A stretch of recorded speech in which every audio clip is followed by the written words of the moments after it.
बात करते हैं आज के फोकस की।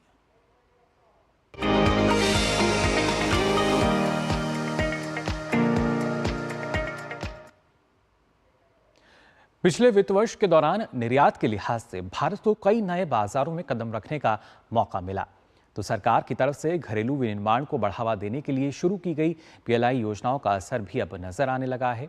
उसी वजह से अगर देखा जाए तो दवाओं का निर्यात वित्त वर्ष 2023-24 में सालाना आधार पर 9.67% बढ़कर करीब 27.9 यानी करीब 28 अरब अमेरिकी डॉलर दर्ज किया गया है।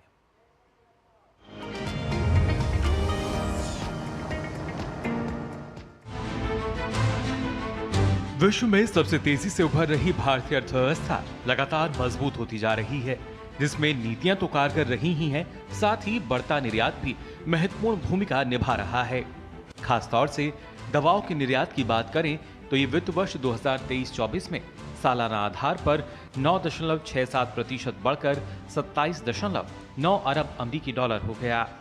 इससे पहले वित्त वर्ष 2022 और 23 में निर्यात 25.4 अरब डॉलर था। वाणिज्य मंत्रालय के आंकड़ों के मुताबिक मार्च महीने में दवा निर्यात 12.73% बढ़कर 2.8 अरब डॉलर हो गया। भारत ने 2023 और 24 के दौरान 5 देशों अमेरिका, ब्रिटेन, नीदरलैंड, दक्षिण अफ्रीका और ब्राजील में सबसे ज्यादा दवाओं का निर्यात किया। इसमें अमेरिका की हिस्सेदारी सबसे ज्यादा 31% से अधिक रही। देश का दवा उद्योग दुनिया में मात्रा के हिसाब से तीसरा सबसे बड़ा और मूल्य के हिसाब से 13वां सबसे बड़ा उद्योग है, जो 60 चिकित्सीय श्रेणियों में 60,000 से अधिक जेनेरिक दवाओं का उत्पादन करता है। भारत को पिछले वित्त वर्ष के दौरान कई नए बाजारों में कदम रखने का अवसर मिला था। जानकारों की माने तो घरेलू दवा उद्योग का कारोबार 2030 तक बढ़कर 130 अरब डॉलर से अधिक हो सकता है। बाजार अवसरों के विस्तार और विदेश में बढ़ती मांग के दम पर ये लक्ष्य हासिल हो सकता है। साथ ही सरकार ने प्रमुख दवा सामग्री और जेनेरिक दवाओं के घरेलू विनिर्माण को बढ़ावा देने के लिए उत्पादन संबंधी प्रोत्साहन यानी पीएलआई की 2 योजनाएं शुरू की हैं, जिस वजह से आत्मनिर्भरता के साथ साथ निर्यात को बढ़ावा मिलता नजर आएगा। Bureau report, DD news.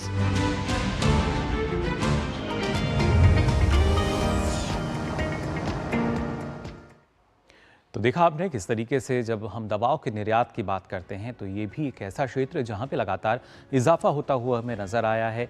वित्त वर्ष 2023-24 में करीब 9.67% की जो बढ़त है वो इसमें दर्ज की गई है। लेकिन आने वाले समय में और किस तरह की बढ़ोतरी होगी और किस तरह की संभावनाएं इस क्षेत्र में नजर आ रही हैं, इस पर चर्चा के लिए आइए रुख कर लेंगे। हमारे साथ खास मेहमान जुड़े हैं, डॉक्टर विरंची शाह जी जुड़े हैं, राष्ट्रीय अध्यक्ष हैं IDMM से। बहुत बहुत स्वागत आपका। सबसे पहले जानना चाहेंगे आपसे विरंची जी, किस तरीके से जब हम देखते हैं जो हमारा निर्यात है अलग अलग क्षेत्रों में हमने देखा, लेकिन अगर देखा जाए जो फार्मा की जब हम बात करते हैं, दवाओं के निर्यात की बात करते हैं, किस तरीके से आप देख रहे हैं यहाँ में जो निर्यात में बढ़ोतरी हुई है? पहले तो इस प्रोग्राम में मुझे और IDMA को शामिल करने के लिए आपका धन्यवाद जी। दवा उद्योग आप कुछ सालों में देखें तो स्ट्रेटेजिक इंडस्ट्री की तरह उभर के आया है और खास करके कोविड के बाद भारत में नहीं पूरे विश्व में प्राइवेट स्पेंडिंग और गवर्नमेंट स्पेंडिंग जी मेडिसिन और हेल्थ केयर में बढ़ा है। भारत विश्व का तीसरा सबसे बड़ा प्रोड्यूसर है मेडिसिन का जी, इसीलिए हम फार्मेसी ऑफ द वर्ल्ड की तरह जाने जाते हैं। हाल में जो ये इंडस्ट्री है वो करीब करीब $55 बिलियन की है। आपने जब देखा $27 बिलियन जितना हमारा एक्सपोर्ट है और करीब करीब उतना ही हमारा एक डोमेस्टिक मार्केट है। कि जिस तरह से ट्रेंड्स जा रहे हैं 2047 तक जो हमारा अमृत काल का एक विजन है, तो CAGR जो अभी हमने 10% अप्रोक्सीमेटली मेंटेन किया है, इस CAGR को मेंटेन करते हुए करीब करीब 450 से $500 बिलियन तक जी ग्रो कर सकते हैं। इतना बड़ा ये एक क्षेत्र है। इसमें जैसे मैंने बताया कि कंजम्पशन भी ड्राइव हुआ है, उसके साथ भारत की जो गवर्नमेंट है, हमारी जो गवर्नमेंट है और इंडस्ट्री है, उन्होंने साथ में क्या काम किया है और भारत की सरकार ने बहुत सारे प्रोत्साहक स्टेप्स लिए हुए हैं कुछ सालों में जी। जैसे आपने बताया कि PLI जो हम लाए थे, तो हमने महसूस किया था कि हालांकि हम फॉर्मुलेशन जो फिनिश मेडिसिन होती है, टैबलेट, कैप्सूल, सिरप वगैरह में, जी तो हम विश्व में 3 नंबर पे है। लेकिन कुछ एपीआईज और जी केएसएम्स जो ये दवाई बनाने में यूज होते हैं, इसके लिए हम इंपोर्ट पे हमारा निर्भरता थी। तो आत्मनिर्भरता लाने के लिए गवर्नमेंट ने 2 PLI स्कीम ली, PLI 1 और PLI 2।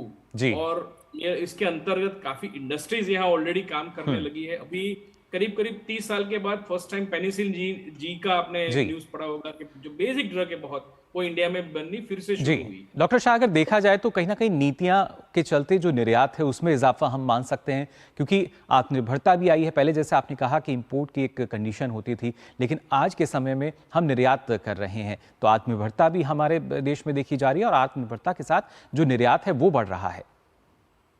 जी, वही मैं बता रहा था आपको कि जो पीएलआई स्कीम आई, जो हमारा एपीआई और केएसएम्स में हमारा डिपेंडेंस था, जी उससे मैन्युफैक्चरिंग सेक्टर स्ट्रेंथन हुआ, जिसकी वजह से हमारा जो एक्सपोर्ट है उसको भी बूस्ट मिला। जी और जो एपीआई हम इंपोर्ट करते थे, आज ये परिस्थिति है कि उसमें से कुछ एपीआई ऑलरेडी हम एक्सपोर्ट करना शुरू हो गए, और अगले कुछ सालों में हमारा एपीआई का एक्सपोर्ट भी बढ़ेगा। जी फॉर्मुलेशन का एक्सपोर्ट जो है वो स्ट्रेंथन है, उसको पीएलआई से एक सपोर्ट मिला है, और एपीआई का अपना एक एक्सपोर्ट बढ़ेगा, तो इससे जी काफी अच्छा एक ग्रोथ होगा। जी डॉक्टर शाह, लेकिन एक जब हम बड़े बदलाव की बात कर रहे हैं, वो आपको कहाँ लगता है? क्योंकि कोविड के समय में ऐसा लगा था शायद ना सिर्फ जो अलग अलग क्षेत्र हैं, सेक्टर्स हैं, उनमें मुश्किलें बढ़ गई थी, जो अर्थव्यवस्थाएं हैं वो हमने देखा था किस तरीके से जूझ रही थी, लेकिन भारत एक ऐसा देश था जहाँ पे जो अर्थव्यवस्था थी वो तेज़ी से मजबूत हुई और अभी तक हम देख पा रहे हैं सबसे तेज़ी से उभरती हुई नजर आती है। तो क्या कोविड के बाद से एक बड़ा बदलाव हम कह सकते हैं देखने को मिला है?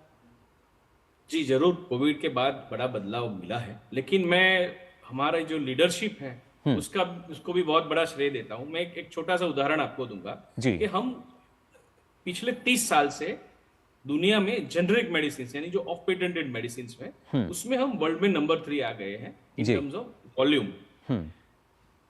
इस लीडरशिप ने, हमारे जो हेल्थ मिनिस्टर है मनसुख भाई, उनकी लीडरशिप में पूरा फोकस शिफ्ट किया हमने वैल्यू एडेड प्रोडक्ट्स पे। तो एक गवर्नमेंट की स्कीम भी आई थी जिसको हम पीआरआई भी कहते हैं, promotion of research in pharma and medtech sector. जी तो इससे हमारा ध्यान था, तो हम जो जेनरिक अच्छा कर रहे हैं वो करेंगे, लेकिन एक फंडामेंटल चेंज हमने किया कि हम रिसर्च में क्यों ना इन्वेस्ट करें।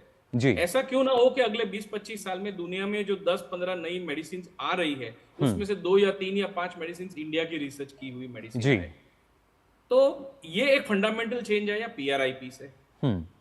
दूसरा एक फंडामेंटल चेंज अभी पॉलिसी ड्रिवन आया, वो एक शेड्यूल एम, जो मैन्युफैक्चरिंग के जो जीएमपी स्टैंडर्ड्स होते हैं, जी जिससे क्वालिटी पे इंपैक्ट पड़ता है। तो हमारा जो अभी का जो एग्जिस्टिंग कोड था वो 2002 में बना था। जी हाल ही में शेड्यूल एम को अपग्रेड कर दिया गया, जो डब्ल्यूएचओ के जो मानक है उसके पैरेलल कर दिया गया। और छोटे और मध्यम, क्योंकि हमारे पास करीब 4,000 4,500 छोटे और मध्यम मैन्युफैक्चरर्स है इस देश में, जी उनको सपोर्ट करने के लिए एक स्कीम लाई गई जिसे पीटीयूएस कहते हैं, promotion of technology upgradation scheme.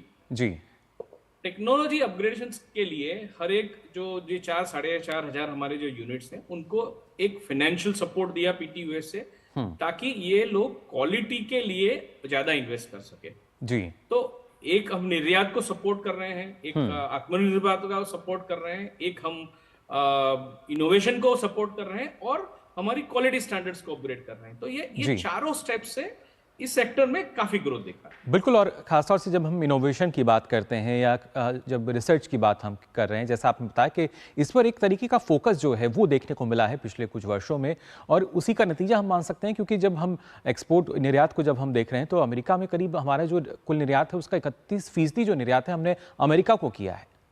जी, तो भारत का जो एक्सपोर्ट है उसमें जो सबसे मैच्योर मार्केट्स है दुनिया में, यूरोप और यूएस, अगर ये दोनों को जोड़ा जाए तो करीब करीब 49% हमारा जो एक्सपोर्ट है वो ये 2 देश में होता है। ये भी बताता है कि ये जो इंडस्ट्री है वो क्वालिटी में कितनी स्ट्रांग है, कि ये जो दुनिया के सबसे स्ट्रिंजेंट अथॉरिटीज हैं, इनकी हमारी दवाई ये एक्सेप्ट करते हैं। जी, बिल्कुल। और ऐसे में डॉक्टर शाह अगर देखा जाए, क्योंकि तमाम जो देश हैं वो भारत को एक बेहतर विकल्प के रूप में आज के समय में देखते हैं, और पिछले वित्त वर्ष में हमने देखा कि कई नए ऐसे देश थे जहाँ पे हमारा जो निर्यात है वो पहली बार हुआ, यानी नए अवसर जो हैं वो अब हमारे सामने आए। लेकिन जो एक लक्ष्य जब हम बात कर रहे हैं 2030 तक, कैसे उसको हम सार्थक कर पाएंगे? जो 130 अरब डॉलर की जब हम खासतौर से बात कर रहे हैं, आपको क्या लगता है कितनी संभावनाएं इस क्षेत्र में हैं अब?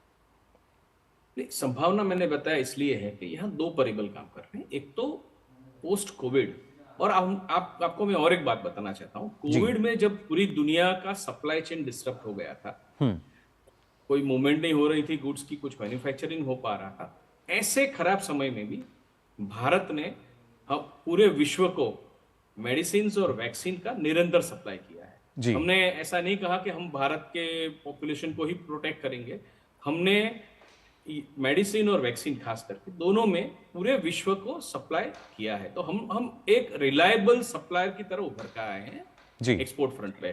तो इसका एक बहुत बड़ा फायदा है।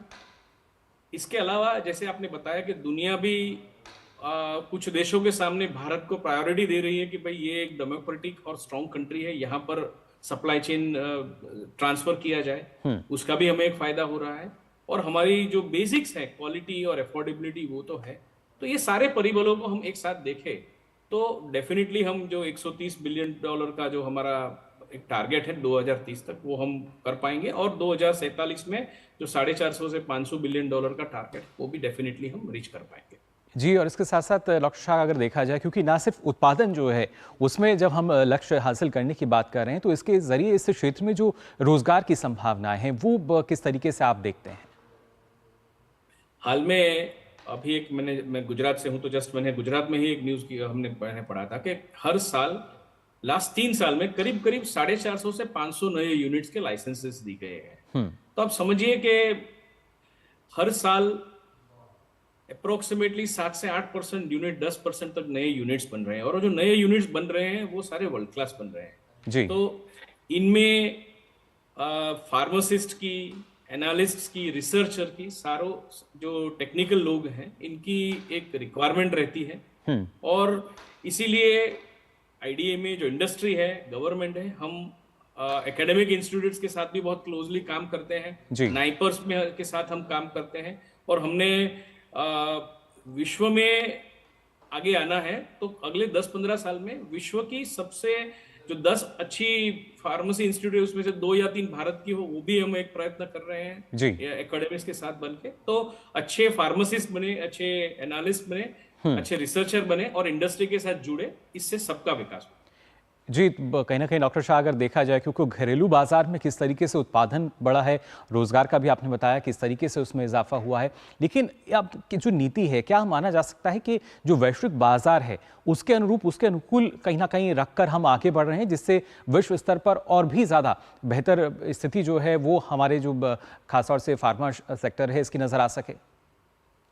जैसे मैंने आपको बताया कि विश्व में मार्केट शेयर बढ़ाने के लिए 2 तरीके हैं। एक तो जो जेनरिक स्पेस में हम हैं, उसमें कैसे हम ज़्यादा स्ट्रांग हो सके, जिसके लिए हमने हमारा अभी जीएमपी कोड अपग्रेड किया है, इंडस्ट्री का भी अपग्रेडेशन और भी कर रहे हैं, ताकि हम ज़्यादा से ज़्यादा मार्केट शेयर और ज़्यादा से ज़्यादा मार्केट में पेनिट्रेशन कर सके। तो एक तो ये बात है जिससे ग्रोथ होगा।